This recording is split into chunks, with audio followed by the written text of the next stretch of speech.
ay ka dhaceen gudaha waddankaasi Afghanistan gaar ahaan caasimadda Kabul iyo sidaasoo kale gobolka bari ee dalkaasi Afghanistan ee loo yaqaano Baktiga haddaba Taliban waxay sheegeen qaraxyadaasi baaritaan inay ku socdaan oo la ogaan doono ciddii ka dambeysay inkastoo ay sheegeen in waxyeelo aysan markaasi aysan sababin maalinkii xiga ee Jimcaha ahayd wasaaradda difaaca Afghanistan ee Taliban ay maamulaan ayaa waxay ku eedeysay Pakistan in qaraxyadaasi dowladda Pakistan ay ka dambeyso runtii dowladda Pakistan ma aysan ka jawaabin mana aysan diidin hadalkaas ka soo yeeray Afghanistan dhanka Pakistan haddii aan eegno Pakistan waxay Taliban ay ku eedeynaysaa in ay taageerto kooxda loo yaqaano TTP kuwaas oo run ahaantii waxyeelo xoogan gaarsiiyay isbuucan gudihiisa militariga dalkaasi Pakistan iyagoo oo dilay 9 ka mid ah ciidamada dalkaasi Pakistan 11na dhaawac culus gaarsiiyay marka run ahaantii Pakistan waxay Taliban ay ku eedeynaysaa inay taageerto kooxdaas oo dowladda Pakistan ay u aragto inay yihiin kooxo argagixisa marka run ahaantii arinkii waxa ka sii dartay isla maalinkii Khamiista ay qaraxyadan Taliban ay sheegayaan inay ka dhaceen gudaha waddankaasi Afghanistan waxaa booqasho ku tagay dalkaasi Hindiya wasiirka arrimaha dibadda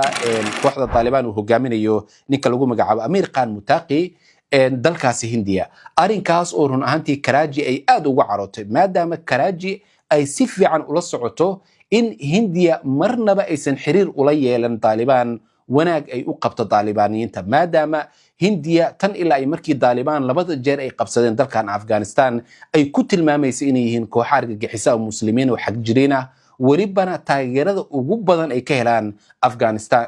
Pakistan oo dhowr jeer Pakistan ay ku colaadinaysay xiriirka ay leeyihiin Taliban marka run ahaantii xaaladda waxa sii xumeynaya xiriirka Hindiya iyo sidaas oo kale Taliban ee hadda markaasi soo cusboonaaday dhanka kale si aan xaaladda u dhaxaysa Pakistan iyo Afghanistan wax badan ugu fahno waxa muhiim ah in taariikhda aynu dib ugu laabano tan ilaa iyo 1947 markii Pakistan ay noqotay dawlad xor ah dawladdii ugu horeysay ee ka hor timid Pakistan waxay ahayd Afghanistan oo waxay ku murmeen xuduudda loo yaqaan Durrani Line oo gumeystihii Ingiriiska uu sameeyay 1893 Afghanistan xilligaasi waxyaabaha ay ku doodaysay waxa kamid ah dhulka ay degaan dadka Bashtuga gaar ahaan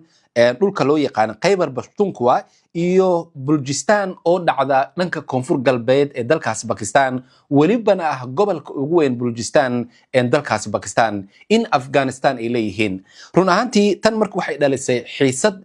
labada dal ee dhanka xuduudaha sidaas oo kale natiijadeedu waxay noqotay in Pakistan ay u aragto Afghanistan cadowga koowaad ee jiritaanka Pakistan ee midnimadooda diidan halka Afghanistan xilligaasna iyaga ay markaas ku doodayeen in Pakistan ay tahay dal doonaya in dhul uu ka boobo waddankaasi Afghanistan xilligii midowgii Soviet haddii aynu fiirino 1979 ilaa iyo 1989 markii midowgii Soviet ee loo yaqaan USSR ay qabsadeen ama duulaan ay ku soo qaadeen dalkaas Afghanistan 1979 run ahaantii Pakistan waxay xuduudda u furtay dadka Afghanistaniyiinta ah oo dadkii soo qaxayay ayay waxay u furtay xuduudeeda sidaas oo kale waxay xuduudeeda u furtay dadkii xilligaas loo yaqaan mujaahidiinta oo Mareykanka iyo Sacuudiga ay ka keenayeen caalamka oo dhan dhalinyaro la dagaalanta midowgii Soviet marka run ahaantii sidaas oo kale gudaha dalkaasi Pakistan waxay gabaad ay ka siisay mujaahidiintii markaas doonayay inay la dagaalamaan midowgii Soviet oo Mareykanka iyo Sacuudiga ay maalgelinayeen sidaas oo kale Pakistan xilligaas waxay tababar ay siisay dhalinyaradii doonayay inay la dagaalamaan midowgii Soviet hub ay ugu deeqday si markaas loo jibiyo run ahaantii midowgii Soviet arinkaasna waxay keentay in dadkii Afghanistan ay Pakistan ay ku yiraahdaan waynu kugu qaldanay oo waxaynu ku maleynaynay cadow laakiin hadda wixii ka dambeeyay waxaynu ku arkaynaa walaal maadaama xilligii adkaa midowgii Soviet weerar ay nagu soo qaadeen dhulkaagii aad noo fasaxday sidaas oo kalena hub aad nagu deeqaysay marka run ahaantii dalkaasi Afghanistan waxa ka soo qaxay dad gaaraya ilaa 3 milyan kuwaas oo u soo qaxay dhanka Pakistan marka natiijadii ka dhalatay waxay ahayd in kooxihii markaasi ay Pakistan ay maalgelinaysay si ay ula dagaalamaan midowgii Soviet ayaa dhibaato ka abuuray gudaha dalka Pakistan. Arrinkiina mar kale ayuu xaaladii xiriirka u dhaxeeyay Pakistan iyo sidoo kale Afghanistan si xumeeyay. Dagaalkii midowgii Soviet kadib ama markii looga adkaaday midowgii Soviet oo laga saaray dalkaas Afghanistan 1989 ilaa 2001 dalkaasi Afghanistan waxa ka socday dagaal sokeeye oo u dhaxeeya Taliban iyo maamulkii dalkaasi Afghanistan hayay. runtii 1996 Taliban ayaa waxay ku guuleysatay inay qabsato guud ahaanba dalkaasi Afghanistan. dowladihii ugu horeeyay ee Taliban dowladnimo u aqoonsada waxay kala ahaayeen Pakistan, Sacuudiga, Imaaraadka, kuwaas oo ku dhawaaqay in dalkaasi